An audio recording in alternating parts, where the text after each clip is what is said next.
Porcelain slab, sintered stone betul-betul sama ke? Bukan granite, bukan marble. Tapi dua material ni selalu buat orang keliru. Ada yang kata porcelain slab dan sintered stone sama saja, cuma nama lain. Ada supplier pula cakap tak ada beza besar. Jadi hari ini Uncle Andrew nak tanya balik pada anda, betul ke kedua-dua ini sama? Atau kita cuma rasa sama sebab rupa mereka hampir serupa? Hai semua, Uncle Andrew sini. Dalam video kali ini, Uncle Andrew tak nak bagi jawapan siapa betul, siapa salah. Uncle Andrew cuma nak cerita apa yang biasa berlaku di pasaran Malaysia supaya anda sendiri boleh fikir dan nilai. Asal material ini yang ramai tak perasan.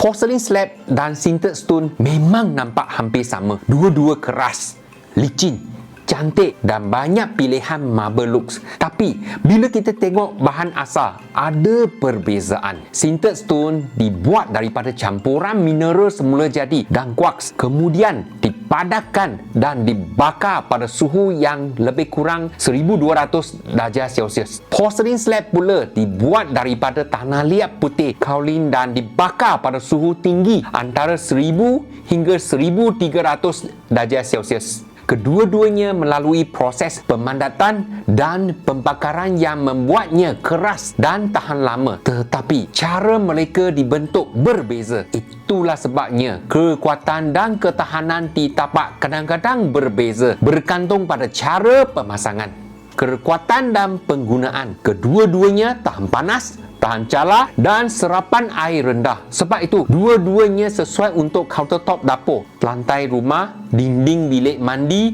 backsplash atau tabletop. Bagaimanapun, cara pemasangan dan handling di tapak boleh mempengaruhi hasil akhir. Bukan semestinya satu material lebih baik daripada yang lain. Kedua-duanya mudah dijaga. Cuma lap dengan kain lembap dan elakkan hentakan kuat. Tidak perlu seal macam marble. Jadi sesuai untuk penggunaan harian. Design dan saiz ramai ingat sama 100%. Dari segi design dan saiz, kedua-duanya ada pelbagai pilihan corak dan warna. Sintered stone kadang-kadang boleh didapati dalam slab yang besar, manakala porcelain slab ada banyak design juga. Tetapi saiz slab dan corak sambungannya bergantung kepada jenama dan stok. Tips pilih design: fikirkan saiz ruang dan corak slab. Slab besar lebih mudah untuk projek panjang, manakala slab kecil lebih fleksibel untuk projek sederhana. Pilihan finishing juga pelbagai, matte, polish atau texture sesuai untuk gaya rumah masing-masing.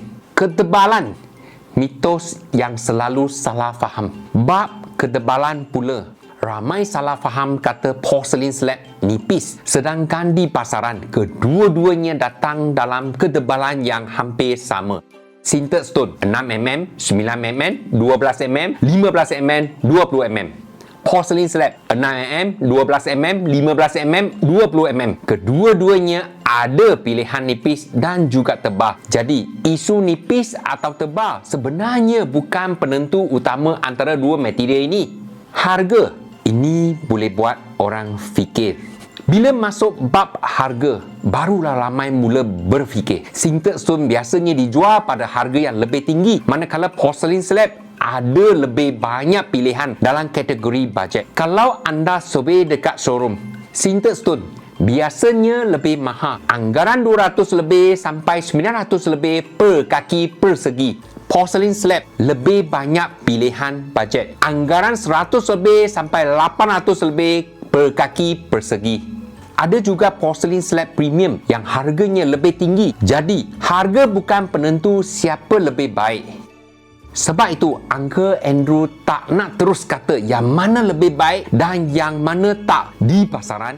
Ada supplier kata kedua-dua sama, ada kontraktor kata ada beza, dan ada juga pemilik rumah yang guna bertahun-tahun tanpa masalah dengan mana-mana material. Semua bergantung kepada keperluan, bajet dan projek masing-masing.